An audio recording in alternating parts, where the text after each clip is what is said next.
أصدق الحديث كتاب الله وخير الهدى هدى محمد صلى الله عليه وسلم وشر الأمور محدثاتها وكل محدثة بدعة وكل بدعة ضلالة وكل ضلالة في النار. Ikhwatal iman wal Islam, azani Allah wa iyyakum. Hadirin dan hadirat kaum muslimin dan muslimah yang semoga senantiasa Allah Subhanahu wa taala. Alhamdulillah, pertama-tama kita mengucapkan puji syukur kita hanya kepada Allah Subhanahu wa taala semata yang masih tetap memberikan kepada kita semua nikmat, karunia serta kemudahan-kemudahan dalam menjalani kehidupan ini, dan semoga Allah Subhanahu wa taala senantiasa menjaga semua yang ada pada kita, terkhusus nikmat iman yang menjadikan segala yang kita lakukan di kehidupan ini menjadi bernilai dan berarti di sisi Allah Subhanahu wa taala. Salawat dan salam semoga selalu tercurah untuk Nabi kita, Nabi Allah Muhammad sallallahu alaihi wasallam, kepada keluarga, para sahabat, para tabi'in serta orang-orang yang senantiasa mengikuti mereka dalam kebaikan sampai dengan hari kiamat kelak. Hadirin dan hadirat, ikhwah serta akhwat sekalian, rahimani wa rahimakumullah. Insyaallah pada kesempatan malam hari ini kita akan kembali belajar bersama, mengambil faedah dari kitab yang ditulis oleh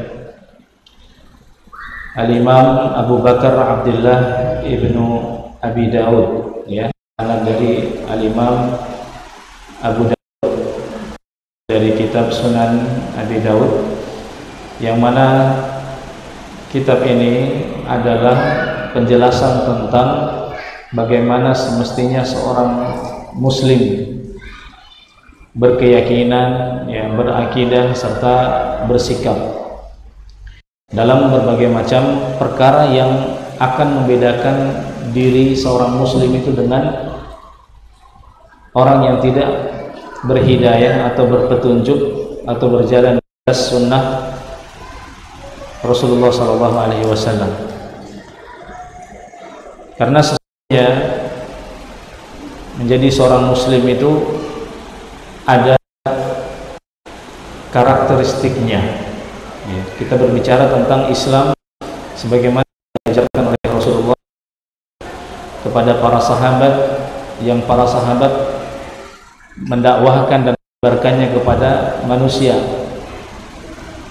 yang menjadi agama di hari itu dan menjadi sebab mereka kemudian dikasihkan oleh Allah Subhanahu wa taala sebagai umat yang baik. Itu disebabkan karena agama yang mereka pegang yang berdasarkan petunjuk Nabi SAW yang datang dari Allah Subhanahu wa taala. Dan itulah yang kita berusaha untuk mencari tahu, mendalaminya, mempelajarinya. Karena tanggung jawab seorang manusia, apalagi seorang muslim, yang paling pertama adalah belajar. Sejak dia tahu bahwasanya adalah hamba kewajiban, maka yang paling pertama harus dia lakukan adalah belajar, masuk dalam aktivitas talabul ilmi syar'i. Karena untuk menunaikan hak Allah tidak mungkin bisa dilaksanakan kecuali kalau dia masuk ke dalam aktivitas belajar. Karena dengan belajar menuntut ilmu syar'i itu dia akan mengetahui perkara-perkara yang diperintahkan, yang diwajibkan, begitu juga yang dianjurkan, disunahkan, ya. Dan tauhid atau berakidah dengan pemahaman yang benar ini merupakan bagian dari jawab yang paling pertama, yang paling asas untuk dibangun oleh seorang mukmin. Siapa yang membangun amalnya di atas akidah, pemahaman, keyakinan, ilmu yang keliru, maka pasti dia akan melahirkan satu amalan yang keliru juga, ya. Karena itu pasti akan memiliki ikatan antara ilmu dan amal. Oleh mendalami apa yang dari Nabi kita Sallallahu Alaihi Wasallam tentang bagaimana semestinya seorang mukmin, khususnya terkait dengan pemahaman dalam perkara-perkara yang merupakan dasar amalan. Dan dalam kitab ini, seperti yang pertama kita bahas kemarin, penulis menyebutkan dalam baitnya perkara yang mendasar dalam untuk pribadi seorang muslim dalam menjalani kehidupan dia di dunia ini. Tatkala kita membaca Quran, An-Nazim atau penulis, beliau mengatakan tamassak bihablillahi wattabi'il huda. Kata beliau, berpegang teguhlah engkau dengan agama Allah, tali Allah. Dan tali Allah ini bisa bermakna Islam, ya, dan bisa bermakna Al-Qur'an itu sendiri. Wattabi'il huda, dan ikutilah petunjuk datang dari Nabi sallallahu alaihi wasallam. La taku bid'iyan laka tuflihu, dan jangan engkau menjadi orang yang suka dengan perkara baru, ya, jangan suka menjadi orang yang gemar menciptakan perkara baru dalam berjalan menuju Allah, melaksanakan ibadah atau berakidah kepada perkara yang harus diyakini sebagai seorang mukmin. Jangan menciptakan perkara baru, karena semua itu sudah menjadi urusan Allah sebelumnya, memberikan kecukupan dan kesempurnaan itu kepada kita. Jadi tidak perlu kita bersusah payah mencari dan membuat perkara baru dalam berjalan menuju Allah. Bagaimana akidah seorang mukmin, tidak perlu buat akidah yang baru. Bagaimana cara beribadah, tidak perlu yang baru. Karena kita sudah dengan diturunkannya petunjuk oleh Allah, agama yang mulia yang suci ini isinya sempurna. Kita apa? Mengikuti, dan mengikuti jalan pertamanya adalah mempelajarinya, baru kita bisa ikuti. Jadi kita tidak dibebankan untuk membuat agama, membuat cara ibadah yang Allah ridhai, tidak. Kita hanya disuruh untuk ini, mengamalkan, ikuti apa yang datang kepadamu, laksanakan. Yang tidak diperintahkan tidak perlu dilakukan. Apa yang tidak datang untuk kamu lakukan tidak perlu kamu lakukan. Mudah sekali agama ini. Itulah sisi ad-dinu yusrun, itu mudah. Hanya disuruh apa yang diperintahkan, melakukan seperti yang ditunjukkan, dan menjauhi yang tidak diperintahkan. Dan ini asas, ya, mindset ini harus dimiliki oleh setiap muslim. Prinsip dia dalam hidup harus dimulai dengan yang seperti ini, berpegang kepada Islam, kemudian memotivasi dan dirinya untuk mengikuti petunjuk. Kalau dia memotivasi dirinya untuk mengikuti petunjuk, maka tidak ada jalan kecuali harus dengan memotivasi dirinya juga untuk menuntut ilmu. Dan ini sejalan dengan yang diajarkan Nabi SAW. Nabi SAW menekankan kita untuk apa? Untuk masuk ke dalam talabul ilmu syar'i, menuntut ilmu syar'i, baik itu akidahnya, kemudian nanti masalah ibadahnya dan yang lainnya. Makanya yang beliau sebutkan di awal ini adalah asasnya. Seorang muslim, seorang yang beriman, ya, bangun prinsipnya yang pertama itu pegang Islam ini dengan sungguh-sungguh dan ikuti petunjuk, ya, Islam yang sesuai dengan petunjuk Nabi SAW. Karena ada hari ini Islam yang namanya Islam tapi dia ternyata tidak berdasarkan yang ditunjukkan oleh Nabi SAW. Dibawa oleh orang-orang Islam tapi dia sudah terkontaminasi oleh agama Hindu, Buddha, ataupun yang lainnya, Yahudi, Nasrani dan yang lain sebagainya. Makanya kita disuruh untuk mempelajari tentang apa yang datang silsilahnya, apa yang datang tuntunannya dari Nabi SAW. Wattabi'il huda, ikuti saja, pasti selamat, ya. insyaallah biidznillah pasti selamat. Wala bid'iyan. Dan kita sudah sebutkan tentang perkataan yang dianjurkan dalam masalah ini, baik dari perkataan Allah Subhanahu wa taala dalam Al-Qur'an, kemudian ya, perkataan Nabi sallallahu alaihi wasallam. Begitu juga kita sudah sebutkan perkataan sahabat Nabi sallallahu alaihi wasallam, di antaranya Abdullah bin Mas'ud. Ya, kita sudah sebutkan ya perkataan beliau, ittabi'u wa la tabtadi'u faqad kufitum. Ikutilah dan jangan membuat satu perkara yang baru, sesungguhnya kalian telah dicukupkan.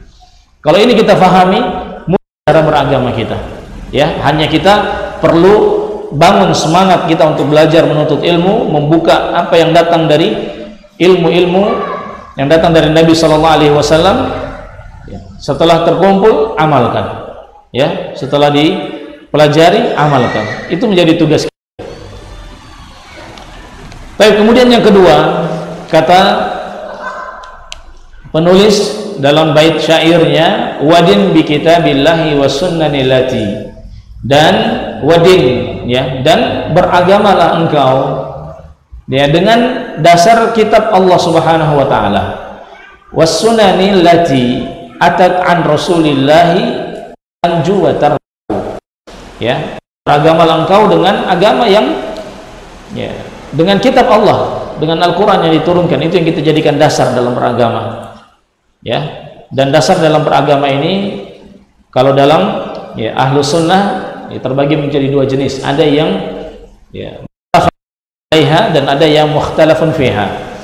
Ada yang muttafaq, yang disepakati itu ada 4 perkara, ya, yaitu membangun atau beramal di atas dasar Al-Quran, sunnah, ijma' dan juga qiyas. Qiyas ada di antara para ulama yang mengingkarinya, namun ya rata-rata para ulama yang lainnya ya, menetapkan dan menyepakati yang namanya qiyas. Ya, di antaranya yang mengingkari Imam Ibnu Hazm. Karena Ibnu Hazm ketika mengingkari qiyas juga dengan menggunakan qiyas.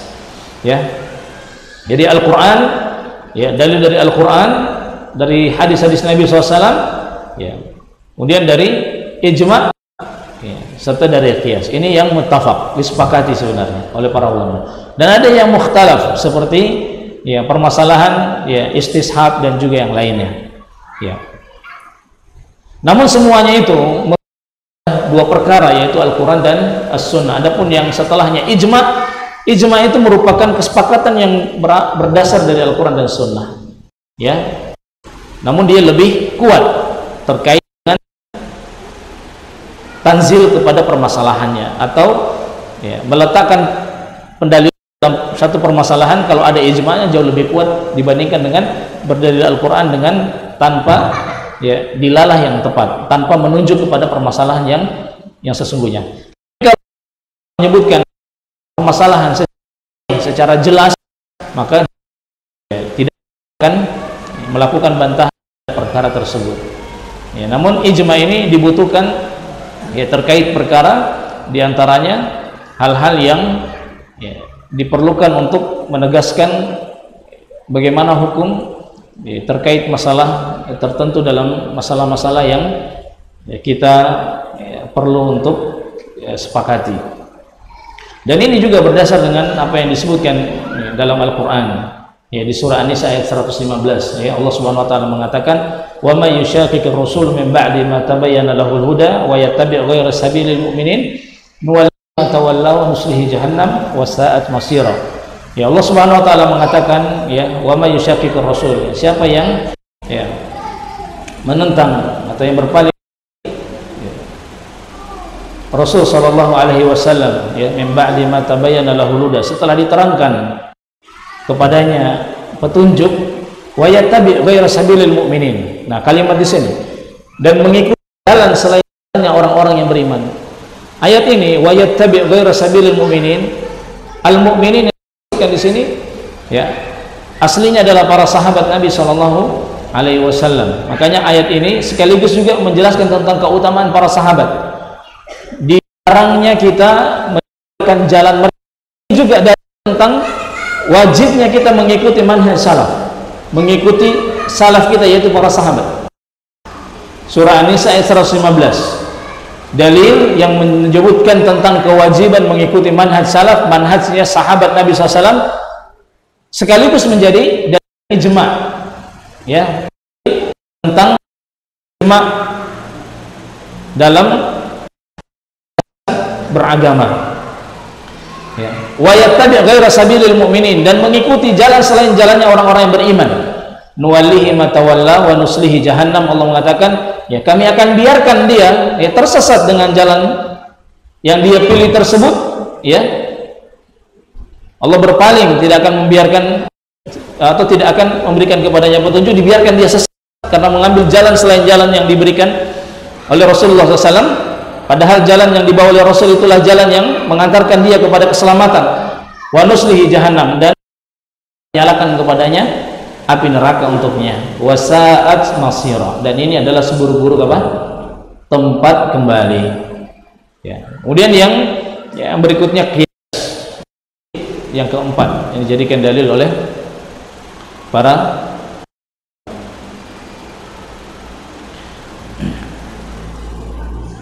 kemudian penulis mengatakan di bait yang ketiga,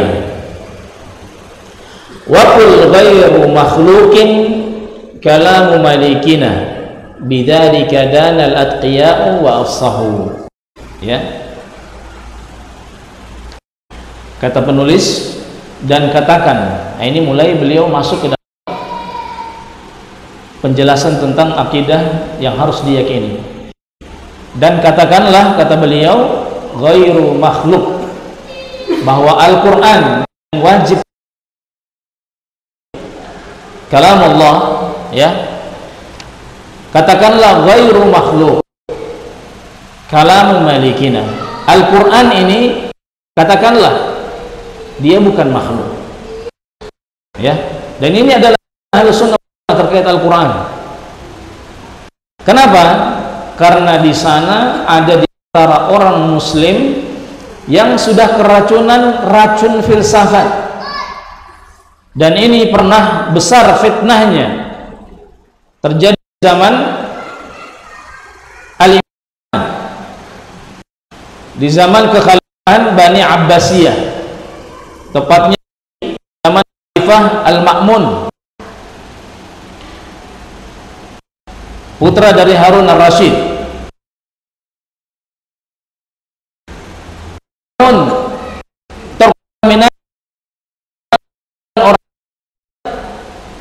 Merupakan orang yang berinteraksi dengan buku-buku filsafat. Di antaranya adalah seperti Bishr al-Mirrisi dan juga Ibnu Abi Du'an, atau yang disebut dengan kelompok Mu'tazilah, ya, orang-orang Mu'tazilah. Ini kemudian masuk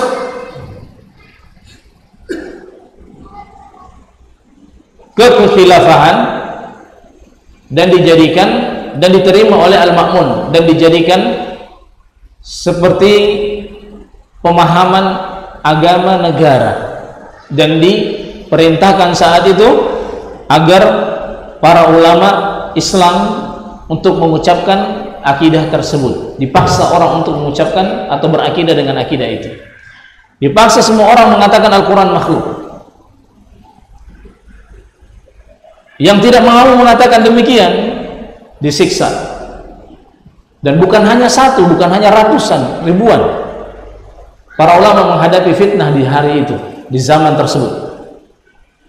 Dan di antara orang-orang yang tegar, yang berani berhadapan, melakukan konfrontasi di saat itu, yang terpaling terkenal adalah Imam Ahmad. Makanya beliau dikenal dengan Imam Ahli Sunnah, karena beliau yang tetap berdiri tegak berhadapan dengan fitnah di yaumul mihnah, di hari fitnah tersebut, di saat orang lain, para ulama lain banyak tidak sanggup bertahan di hadapan fitnah tersebut yang begitu berat. Beliau termasuk di antara yang tegar, termasuk juga di antara yang Muhammad ibn Nuh, yang pernah digelandang, diseret dengan kuda, ya, dari Mesir ke Irak. Akhirnya mati beliau, diseret antar kota, kalau sekarang antar negara, Demi apa? Mempertahankan akidah ini. Demi mempertahankan akidah yang diajarkan oleh Rasulullah, bahwasanya Al-Quran itu bukan makhluk. Al-Quran itu adalah kalamullah, perkataan Allah. Dan inilah yang dijaga supaya kita hari ini itu juga bisa berakidah dengan akidah ini. Kalau seumpamanya mereka di zaman itu, di generasi tersebut, ketika dipaksa untuk mengatakan Al-Quran makhluk dan semuanya terima mengatakan Al-Quran makhluk, tidak ada yang berani tegar di hadapan fitnah tersebut, menghadapi cambukan, siksaan, kemudian mengucapkan bahwasanya Al-Quran itu makhluk, maka kita hari ini mungkin tidak ada lagi yang mengatakan Al-Quran itu kalamullah. Semuanya akan mengatakan Al-Quran makhluk. Oleh sebab itu pada saat itu Imam Ahmad yang berusaha tegar berhadapan, dan beliau tidak tanggung-tanggung. Beliau dipenjara mulai dari zaman dari kekhalifahannya Al-Ma'mun sampai kemudian selesai dengan wafatnya Al-Ma'mun, diganti dengan Al-Mu'tasim, saudaranya. Selesai Al-Mu'tasim sampai berpindah ke zamannya Al-Mutawakkil. Nanti di zamannya Al-Mutawakkil, karena Al-Mutawakkil mencintai sunnah, maka saat itu kemudian ditutuplah fitnah dan tidak boleh lagi ada yang mengatakan seperti itu. Tapi berjalan sampai di saat dicabutnya fitnah tersebut panjang, bertahun-tahun. Beliau menghadapi ujian itu di penjara dengan cambukan yang disebutkan di antara para ulama yang menceritakan tentang kisah cambukan yang dicambukkan kepada Imam Ahmad. Kalau itu dicambukkan kepada onta-onta, maka onta-onta itu akan mati, berbekas dan berlubang di bagian belakang, bekas sayatan dari cambuk yang dicambukkan kepada beliau. Namun beliau tetap sabar berhadapan dengan itu. Dan saat itu banyak murid-muridnya yang mengajak untuk melakukan perlawanan terhadap pemerintah saat itu. Ini penting, sekalipun belum datang bahasannya, tapi ini juga bisa kita ambil faedahnya di sini, bahwa di sini kita perlu bersabar dengan pemerintahan yang zalim dan tidak tanggung-tanggung kezaliman yang dilakukan oleh pemerintah saat itu. Ya, kalau perkataan mengatakan Al-Quran makhluk itu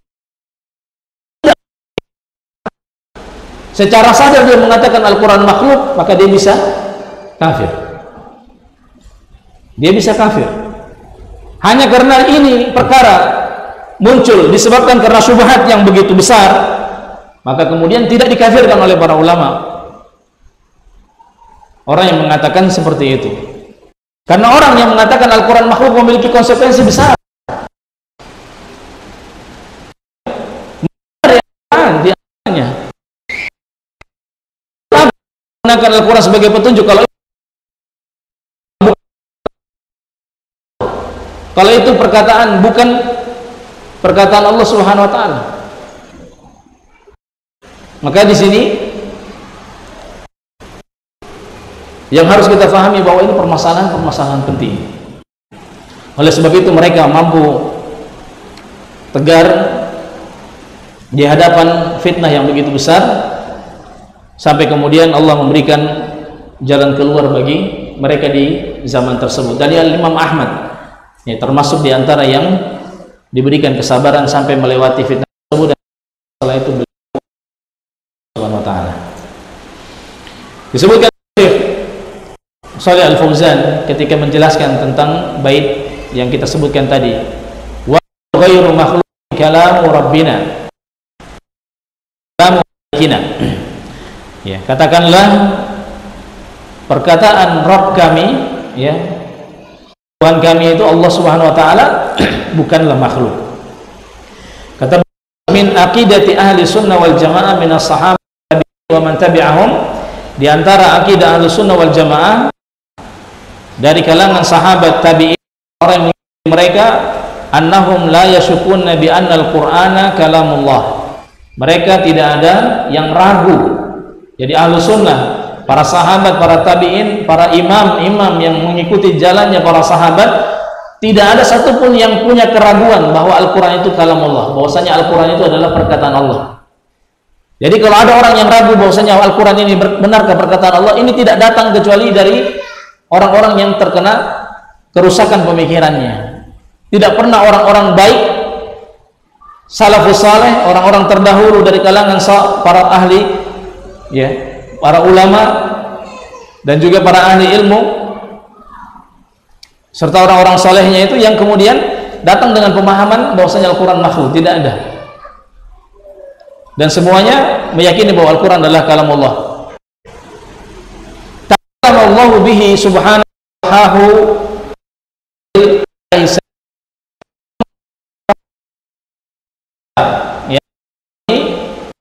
yang berkata, ya, kemudian diwahyukan itu kepada Jibril, fasami'ahu Jibril minallah, Jibril mendengar dari Allah, wa nazala bihi ila Muhammad, lalu dibawa dan disampaikan kepada Nabi kita Muhammad SAW.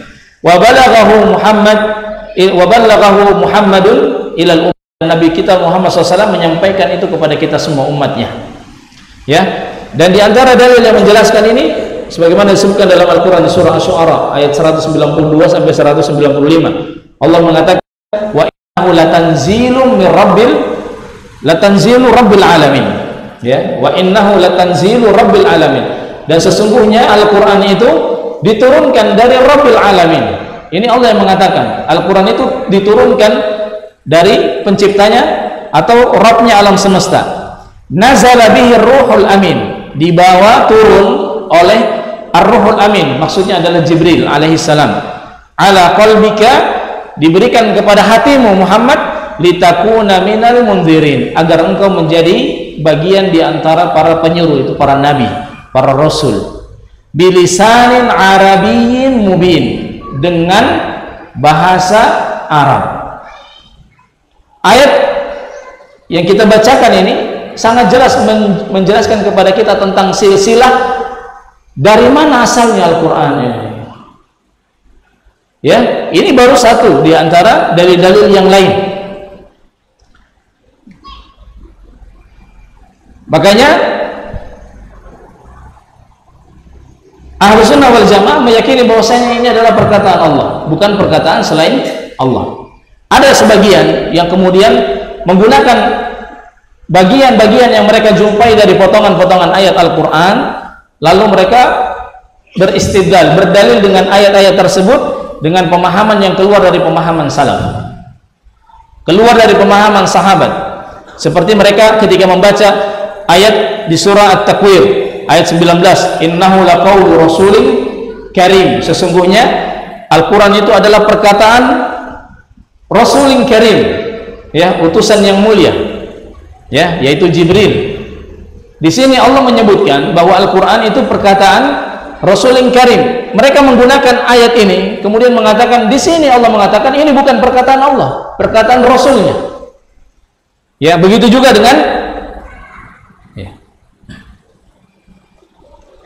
ayat-ayat yang lainnya. Ya. Seperti yang disebutkan di surah Al-Haqqah, innahu laqaulu rasulin karim wa ma huwa biqauli sya'ir. Ya, ini adalah perkataan utusan yang mulia, yaitu Jibril. Dan dia bukanlah perkataan seorang penyair, bukan perkataannya Muhammad sallallahu alaihi wasallam. Namun apa maksudnya dalam ayat ini? Allah mengatakan innahu laqaulu rasulin karim, ini adalah perkataan, ya, Rasul yang mulia. Ini perkataan disandarkan kepada Jibril di sini adalah idhafah tabligh namanya. Disandarkan dalam bentuk penyandaran tabligh, penyampaian, bukan ibtidaan, bukan sebagai pemilik dari perkataan itu. Adapun pemilik perkataannya itu adalah Allah Subhanahu wa taala, sebagaimana yang disebutkan dalam banyak ayat, ya. Termasuk diantaranya ya, di surah Al-An'am ayat 114 Allah Subhanahu wa taala mengatakan munazzalun min rabbika bil haq. Al-Quran ini turun dari Rabbmu, ya, dengan hak. Ya, munazzalun min rabbika bil haq. Jelas-jelas dikatakan turun dari Rabbmu. Ya, kemudian di surah Az-Zumar ayat 1 Allah mengatakan tanzilul kitabi minallah. Al-Quran turun, ya, dari Allah. Ya, Al-Kitab turun dari Allah. Begitu juga disebutkan di surah Al-Fat ayat 15 Allah Subhanahu wa taala mengatakan yuriduna an yubaddilu kalam Allah. Mereka ya, mereka ingin merubah atau mengganti kalam Allah, perkataan Allah. Di sini Allah sendiri menyebutkan bahwa Al-Qur'an itu adalah ya, perkataan Allah Subhanahu wa taala. Ya, dan ini bukan hanya berlaku untuk Al-Qur'an, tapi semua wahyu yang diturunkan oleh Allah, baik itu Taurat, Injil, Zabur, ya, termasuk Al-Qur'an di dalamnya, semuanya adalah kalamullah. Ya, selagi itu yang aslinya.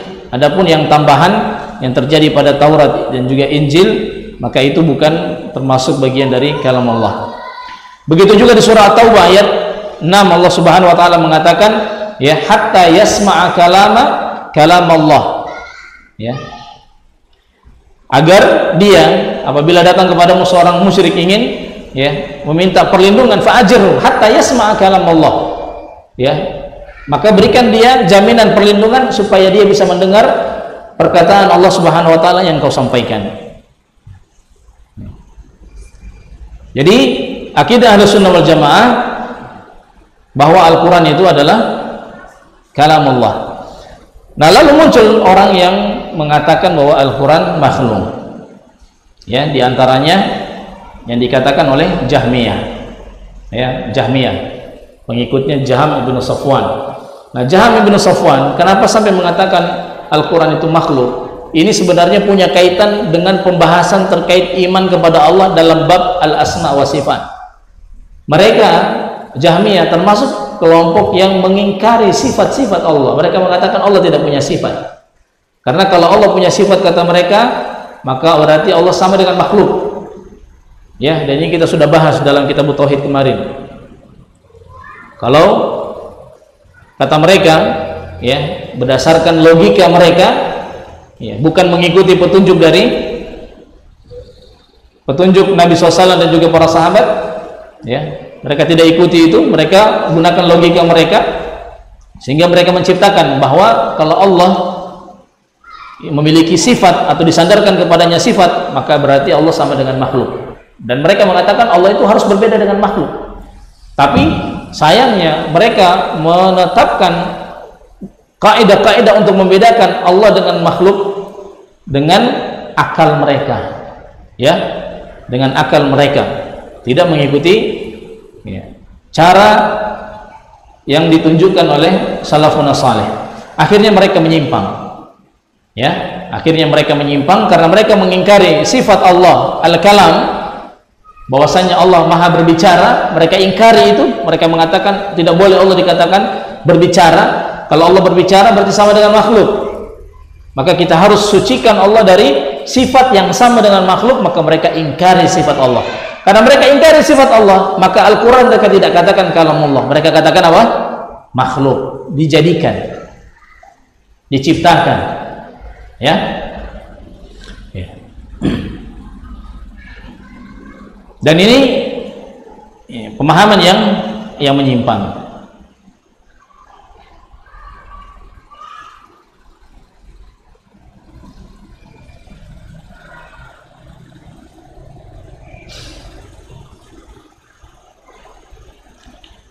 Ya, kemudian termasuk di antara yang mengingkari tentang bahwasanya Al-Quran kalamullah adalah kelompok-kelompok yang lain, atau kita induknya, ya kita sebut saja induknya sebenarnya berasal dari Ja'ad ibn Dirham, pengingkaran sifatnya. Dan ini adalah akidahnya orang Yahudi, karena kita sudah sebutkan akidah Jahmiyah itu atau perkataan Mu'attilah yang mengingkari sifat-sifat Allah, yang mengatakan bahwa Allah tidak boleh dikatakan bahwa Allah punya sifat, itu berasal dari orang yang namanya Ja'ad ibn Dirham. Ja'ad ibn Dirham ini belajar dari orang yang bernama Aban ibn Sam'an, ya, berguru sama Aban ibn Sam'an. Aban ibn Sam'an ini berguru sama Talut, anak dari saudarinya Labid ibn al-A'sam. Nah, Talut ini belajar sama pamannya, yang bernama Labid bin al-Aqsam al-Yahudi yang menyihir Nabi SAW. Jadi perkataan bahwasanya Allah tidak punya sifat atau tidak boleh melekatkan sifat kepada Allah itu asal muasalnya dari orang Yahudi, ya. Kemudian diadopsi sama Ja'ad bin Dirham. Nah, Ja'ad bin Dirham memiliki murid namanya Jaham bin Safwan yang disandarkan kepadanya firqah tersebut jadi Jahmiyah. Ja'ad pada saat awalnya hanya memunculkan perkataan tentang maqulatu ta'til, bahwasannya Allah tidak boleh disandarkan kepadanya sifat. Nah, ketika di tangan Jaham bin Safwan di masanya, dia kemudian menambahkan mazhab-mazhab yang lainnya atau ya akidah-akidah yang lain yang sesat, termasuk diantaranya memasukkan pemahaman bahwasanya Al-Quran makhluk adalah Jaham bin Safwan. Namun asalnya berasal dari pemahaman yang menyimpang terkait iman kepada Allah dalam bab sifat tadi itu, ya, sehingga dia menolak ini, ya.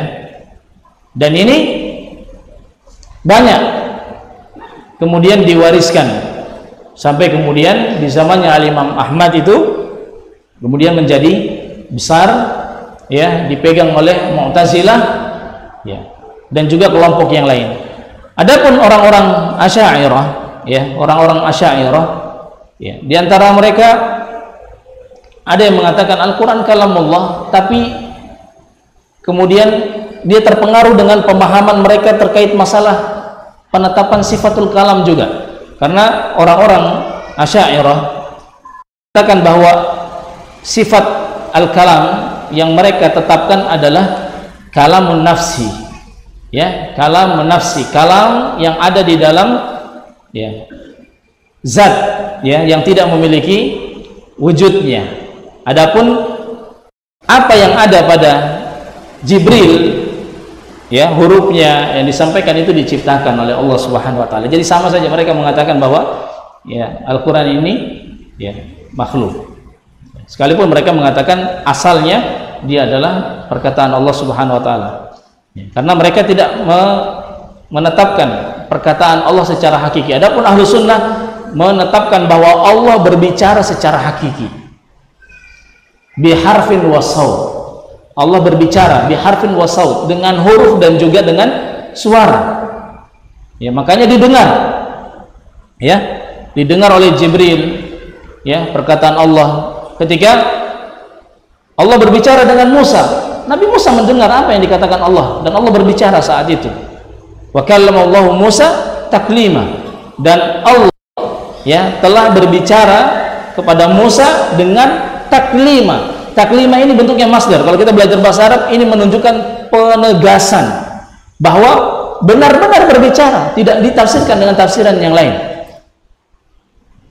Sehingga Allah benar-benar berbicara kepada Musa dengan pembicaraan yang didengar oleh Nabi Allah Musa.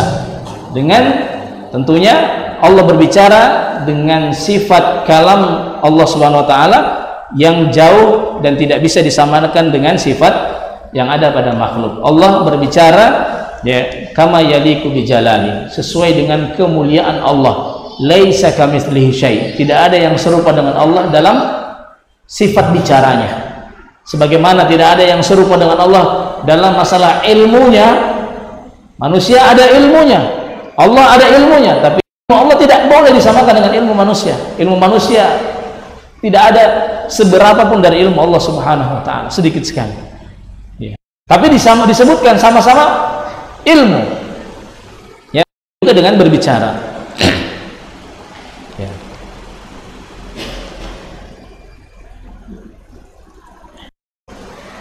Di sini Syekh Shalih Al-Fauzan mengatakan, amma man yaqul, adapun orang yang mengatakan inna mas'alatal qauli bi khalqil Qur'an la tahtaju ila hadzal ihtimam. Ada sebagian orang, ya, dai-dai juga muncul di hari-hari ini yang mengatakan bahwa sesungguhnya perkataan atau permasalahan terkait pemahaman Al-Quran itu adalah makhluk yang dimunculkan oleh orang dahulu, itu tidak perlu diperhatikan, tidak perlu dibahas lagi, katanya, sudah lewat masanya. Li'annaha min fudulil kalam, ini cuma menghabiskan waktu saja, ya, kata sebagian orang, sebagian para dai, Tidak perlu lagi dibahas. Orang sudah bahas masalah jauh ke bulan, kita masih bahas tentang masalah pemahaman Al-Quran itu makhluk atau bukan. Ya, tidak perlu lagi dibahas yang seperti itu. Ya, sebagian memaknai bertujuan mengucapkan kalimat seperti ini supaya apa? Supaya tidak ada singgungan antara Ahlus Sunnah dengan Ahlul Bidah yang mengatakan Al-Quran itu makhluk. Maksudnya apa? Mereka menginginkan agar Ahlus Sunnah ini ya ikut bersatu saja, diam-diam, tenang-tenang terus sama Ahlul Bidah. Ikut saja. Jangan dibahas yang seperti itu. Ini saya sebutkan di sini. Waman yatasamma bil ilm fa hadza qaulun batil. Ya, ini muncul dari orang-orang yang disandarkan kepada mereka ilmu. Ya, dikenal oleh orang, oleh manusia, oleh umat kalau mereka itu sebenarnya punya ilmu, cuma mereka tidak mau berbicara tentang masalah ini dan justru mengatakan seperti ini. Jangan bahas begini, karena kalau dibahas seperti ini nanti kita ya tidak akur dengan orang-orang yang berpemahaman Al-Quran itu makhluk. Fahadha qaulun batil, kata Syekh Fauzan, orang yang mengucapkan seperti ini perkataannya batil, perkataan yang tidak benar yang seperti itu. Wa hadha tahwinu min mas'alatin khatiratin la yanbaghi tasahul fiha. Ini adalah bentuk meremehkan permasalahan yang penting. Coba antum bayangkan, di zaman Imam Ahmad hal ini menjadi perkara yang taruhannya itu nyawa. Berani mereka pertahankan dengan rela melepaskan nyawa mereka untuk tetap mengatakan Al-Quran makhluk. Al-Quran itu kalam Allah dan bukan makhluk. Lalu muncul hari ini orang mengatakan jangan dibahas lagi. Maka kata beliau, ini adalah permasalahan yang penting yang tidak boleh seseorang itu bermudah-mudahan dalam masalah ini. Falaisa hiya min fudulil kalam, dan membahasnya bukan termasuk fudulil kalam, ucapan yang tidak ada gunanya, bukan. Wa hadzal kalam tasfih lil a'immati alladziina ihtammu bi raddiha wa udhiba man udhiba bisababiha kal Imam Ahmad.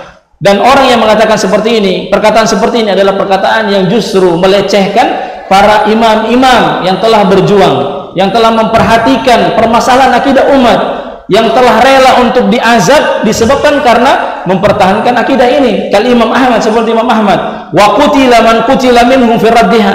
Bahkan di antara mereka ada yang terbunuh disebabkan untuk membantah pemahaman yang menyimpang yang ada pada tubuh umat ini. Wa hadhihi masalah, ya. Tsumma ya'ti man yaqul, kemudian datang orang belakang kemudian mengatakan hadhihi mas'alatun tafihah wa la tatahammal kullu hadza. Ada muncul belakangan atau di zaman ini orang-orang yang kemudian mengatakan, ya, tidak usah dibahas, ini masalah kecil. Ya, tidak perlu lagi dibahas.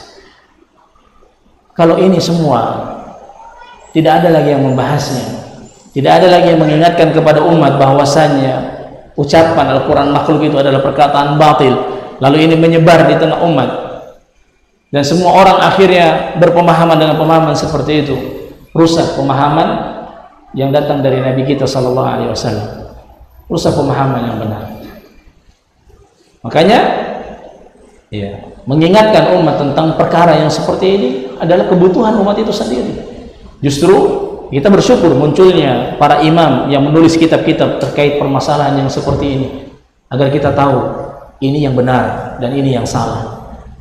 Jadi ketika kita berbicara tentang sifat dan sikap seorang mukmin tatkala berhadapan dengan pertanyaan Al-Quran itu apa, ya, di tengah umat, maka dia akan menegaskan dengan tegas tanpa ragu Al-Quran itu kalam Allah, bukan makhluk, tanpa ragu, karena itu adalah akidah yang diajarkan oleh salafun saleh.